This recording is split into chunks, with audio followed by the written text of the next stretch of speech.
Okay, so last time I said we're running out of time, so last time I put that I would ask 3 questions from people if they were willing to make themselves vulnerable and let me put it on the blog. So here we go. Ready? Okay. Ready. From one of the wives of NFL player. I don't know how to pronounce her name properly, so I think it's Tara. Do you want to say her name or? Oh, I don't even have to say her name. Okay, that's fine. Okay, so anyways, she wants to know which brain center with the recent suicide, which you know, did you meet Benny Perrin yet, Griffen? It's not his wife asking, it's another wife asking. Which brain center should the brains that are suspected of CTE be sent to? Is there one that's further along in their research? The 2 examples that we have are Dr. Bennett Amalu, which is the gentleman from the movie, the doctor that discovered CTE and gave it its name. Should we send the brain to him for the analyzation after death, or to Boston University? Do you know the location of where that Bennett He's in California somewhere. Okay, so I've got California. He may have even worked with the people at Boston University at one time or other. If they're looking for, Griffin showed me, if they're looking for faster results, that they would be better at going to Boston. Okay. Because they're more apt to work with you and hands-on. Okay. Because I don't see the spotlight shining on them yet. Okay. So it's almost like they can work undercover. Okay. When there's too much attention put on the situation, and this being related to NFL, this is where mistakes start happening because they're paid to cover up, or corrosion occurs. Not mistakes, corrosion. So we want things that have less corrosion. Right. See, I also see there's another doctor in California. I want to say in the San Francisco area. Okay. That's north of where you are. Where he lives, Bennett Amalu. He's the guy from Concussion that discovered it. He's the guy who talks to the dead bodies that found Mike Webster and was like, you guys aren't outraged that he's 50 years old and he looks 100 years old. And he talks to you when you're dead and says, you're going to tell me how you died, and before he opens you up and stuff. I love that. Yeah, I do too. But there's another center, and I feel like it's strictly like a mind center. Okay. In San Fran. Okay. That is, I think, paralleling or working with universities. Okay. And so there's a lot more money circulating. But again, if it can be kept private and not very discussed in a public manner, you're going to find a lot more accuracy and timeliness with this. Okay. Griffin is saying thank you so much for asking. Yeah, they wanted me to ask Griffin. They tell me to ask Griffin. Okay. She had more questions, but we'll save hers for next because we're going to just do 3 people. Okay. Chuck Turner, human here on Earth, lost his mother, Brenda K. Turner. She died of cancer 4 years ago. Brenda K. Turner, how is she? He loves her very much. He lives in Georgia. He's fascinated by all this and wanted me to ask. Griffin said he's also fascinated with receiving signs from his mother. And he was like, we have got to make that happen because Brenda, he said, she is so sweet and kind. Okay. Like she really is as a mom. Okay. And so she's not being really aggressive in showing big signs to him. So please, you're making the agreement right now? Where is she? Is she good? It's funny. It's like Griffin will turn away from me, but I don't see anything changing in the room. He says, Brenda's fine. She's crossed over. She knows where she is. She's healthy. She's just a little more quiet about this.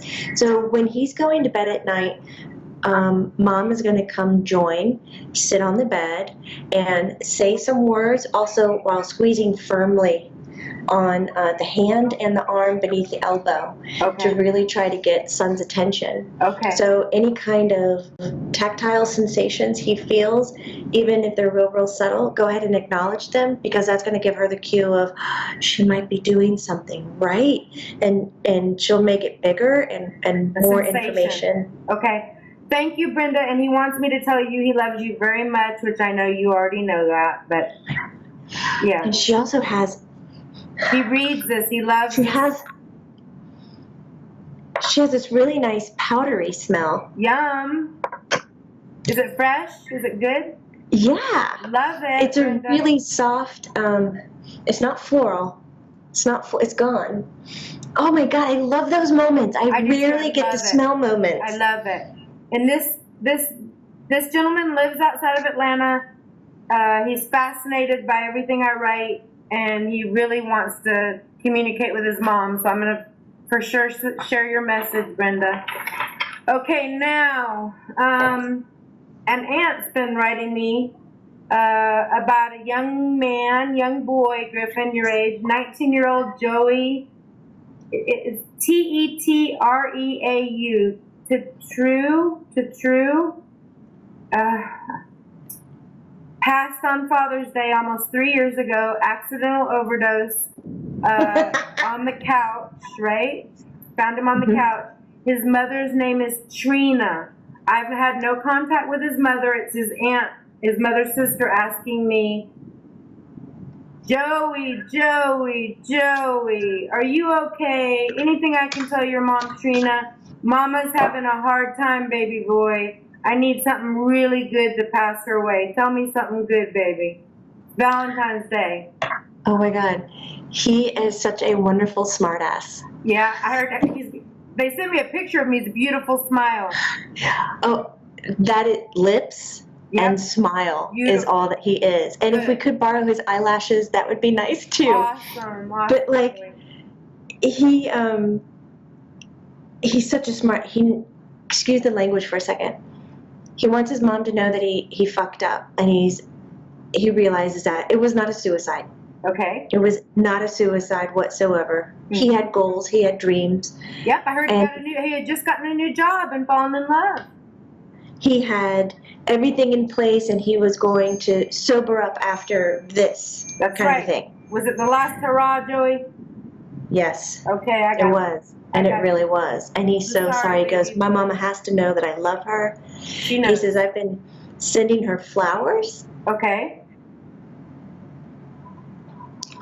Meaning he's making things bloom that are not going to be in bloom. Gotcha. It's not like sending flowers like, here's a bouquet. It's... She could be on a walk and there's something bloom that shouldn't be bloom. Well... I think she's in... I don't know where they are, Detroit. They're back over there. They know me through Eric, through football. I feel like the grandmother's house has a little yard. Okay. Like somebody, I can't tell if it's the aunt or the grandmother, has a little yard, and there's some plants there that normally aren't blooming. Mm-hmm. And they're going to be blooming at the wrong time. Okay. And he's begging them. He'll do this thing where he hits his chest. He's like, I'm okay. Okay, you promise?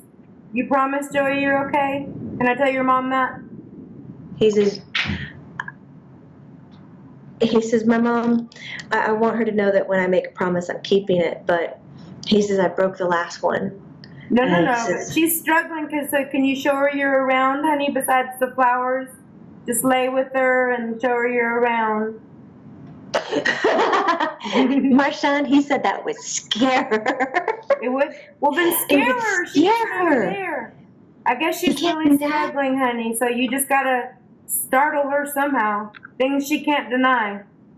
That smell is back. This is so wonderful. This is not me. This is not my incense. This is nothing that I have.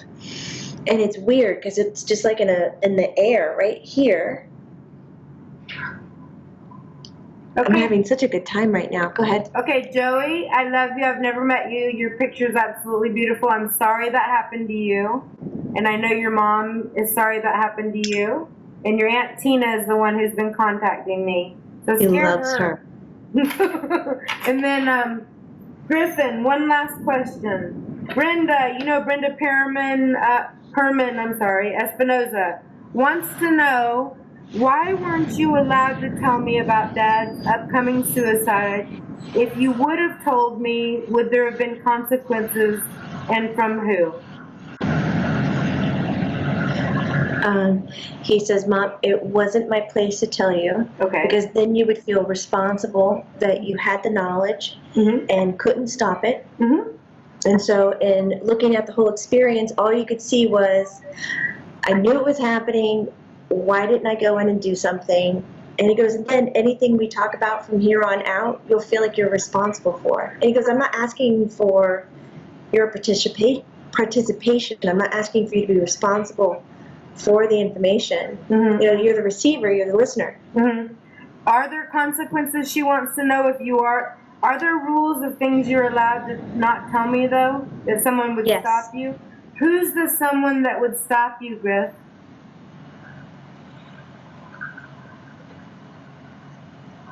Okay, so how do I describe that? It's not the who, it's really the what has been put in place. So before you come back to this life and you say, no matter what, this has to happen. I don't care if 1 million people know, I need to be in the not know so this can happen, so I can have this outcome, so I can be motivated, so I could be whatever. Right. So if someone were to jump in and cross that line and tell you, and then you didn't have the experience, whether it was good or bad, define it as you wish, then you would need to reroute and change. And so on this side, he says there's this respect to, you can call it a timeline, you can call it a destiny line, you can call it, you know, some kind of structure, but that's set up from the person who's incarnating into this world. They're coming in and saying, yes, no to this, and this is what's going to shape me, and now I'm coming in. So we abide by that out of respect. Can we totally bust it wide open? Sure, but that screws you over. Right. And we're not here to screw you over. Right. I agree with you. Like, I totally get it, and I just wanted to ask her a question because people find it fascinating. I think I get it on a deeper level because I've been talking to you for a long, long time now. But I still question, too, when someone asks that. Sometimes I don't know how to respond to the question, even though I have a understanding or a knowing of it that I can't explain. But does Mom ever stop you, like your grandma stop you, or Jamie stop you, Griff? Like, no, we're not telling her that. Has that happened in the times that we've been talking? You don't have to give an example. I'm just curious. That you guys, I've tried to stop them time. Like, do you guys together make a decision ever, or Jamie circumvent you and think, you know, your mom's not in a good place to hear that right now. We're just not going to say it. It's not important. She doesn't need that information, and she doesn't tell me. Or as the human, I definitely speak up sometimes when I hear information that I feel is not good timing. Right. And on a rare occasion, they agree with me. Most of the time, it's like, listen, we appreciate you saying that, but this is very important. Move forward. Okay. So I tend to still speak up because I wouldn't agree with myself if I didn't. Okay. But no. Well, he says there has been just once or twice when he passed over that your mom stopped him from saying a few things. Like, that's not what she's asking, not right now. Okay. You can talk about it later. Right. But, really teaching him how to harness, because you have access to everything. Right. So how do you know what's good timing to give, receive, initiate? Right. And plus, Gigi, think about it. One time when I got my feelings hurt by something you said, it's not a big deal. It was me asking what percentage asshole I was or something. And I obsessed about it the whole effing day because I'm so sensitive. And you don't have the luxury of coming and hitting me on the head sometimes and say, Mom, come on, man, that's not what I meant. You're being sensitive. You know what I mean? So we're in a precarious position that way sometimes. The communication has to be spot on. Or it has to be held till the next time to clear it up, Right? He said, but did it not help you with your assholeness? Oh, totally, dude. I'm so much less asshole than I was. I love you guys. Happy Valentine's Day. Happy Mom. Valentine's Beautiful, Day. Beautiful Jamie, beautiful Grandma. I love you, Griffin. Griffin, scare me. I want it. Scare me, scare me, scare me, Mom. Go get her. Get I her. love you. We love you. Bye. Bye, Jamie. Bye, Marshawn.